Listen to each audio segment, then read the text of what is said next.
এটা কলকাতা পুলিশকে আমি একটা কথা বলতে চাই, এটা কলকাতা না, এটা ভাঙড়।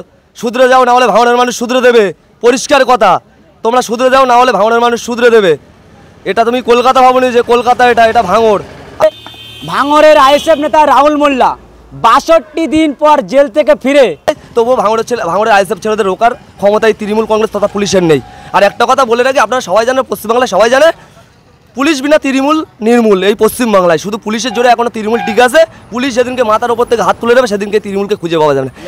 প্রিয় দর্শক, এই মুহূর্তে গুরুত্বপূর্ণ খবরের দিকে চোখ রাখবো। এই মুহূর্তে আমার পাশে দাঁড়িয়ে আছে ভাঙড়ের আইএসএফ নেতা রাহুল মোল্লা। ৬২ দিন পর জেল থেকে ফিরে এবং তার মনোবল কি, আগামী দিন কিভাবে লড়াই, কেন ওয়াকফ আন্দোলনে মিছিলে যাওয়ার জন্য তাকে মিথ্যাভাবে গ্রেপ্তার হতে হয়েছিল।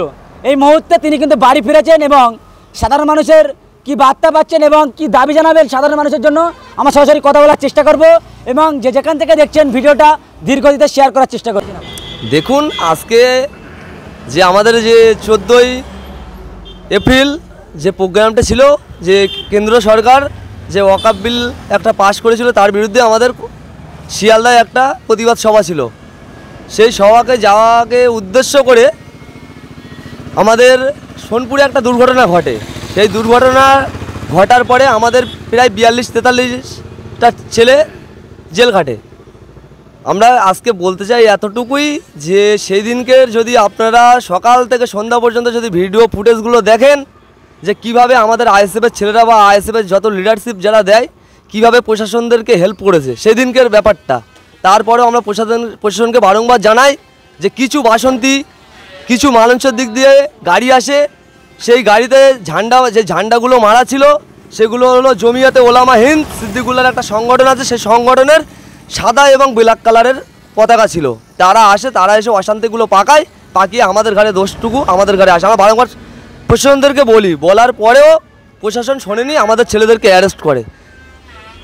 ওই দিনকে সকাল থেকে সন্ধ্যা পর্যন্ত আমাদের ছেলেরা যেভাবে প্রশাসনকে হেল্প করেছে, তারপরেও বিনা অন্যায়তে আমাদেরকে 65 দিন এই প্রশাসন আমাদেরকে জেল খাটিয়েছে। প্রশাসনদের উদ্দেশ্যে আমরা আজকে 65 দিন জেল খাটার পরে আজকে প্রশাসনদের উদ্দেশ্যে আমরা যতজন নেতৃত্ব বা যতজন আমাদের ছেলেরা আছি, প্রশাসনদের উদ্দেশ্যে আমরা এতটুকুই বলতে চাই, বিশেষ করে আমার নলমুড়ে মেন রাস্তার ওপরে যে ডিআরও অফিস আছে, ডিআরও অফিসারে যে আমার ডিসি বাবু বা এসি বাবু আছে, তার উদ্দেশ্যে বলছি। কারণ এই ভাঙড় থানায় যে 9টি কলকাতা পুলিশ আছে, এই 9টি কলকাতা পুলিশ পুরো কন্ট্রোল করে আমার ডিআরও।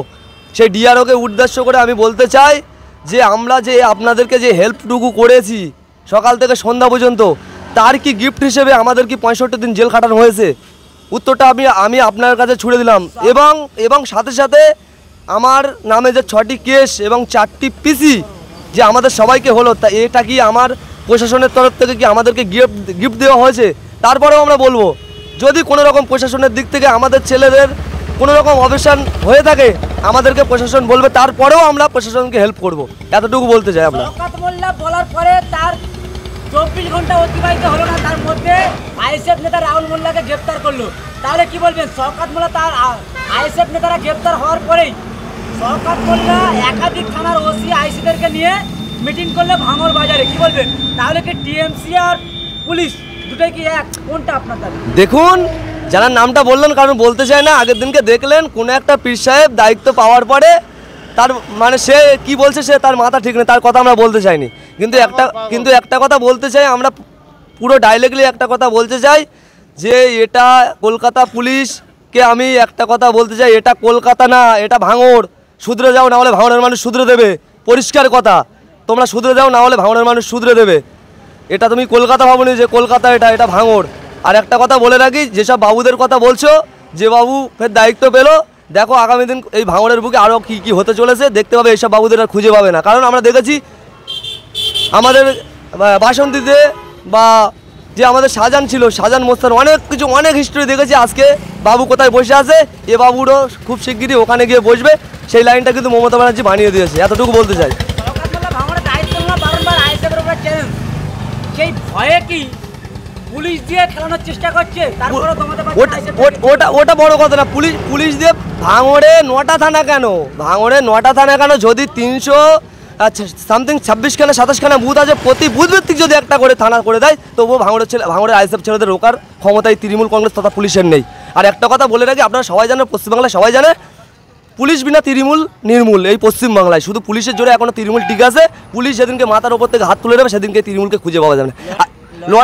লড়াই অবশ্যই জারি থাকবে। আর একটা কথা বলে রাখি আপনাদেরকে, যে 2026 সাল যে বিধানসভা ভোট আসছে, আমরা যে 21 সালে যে সামথিং 26,723 ভোটে জিতেছিলাম সেটা দেখতে পাবে কত গুণ বাড়ে।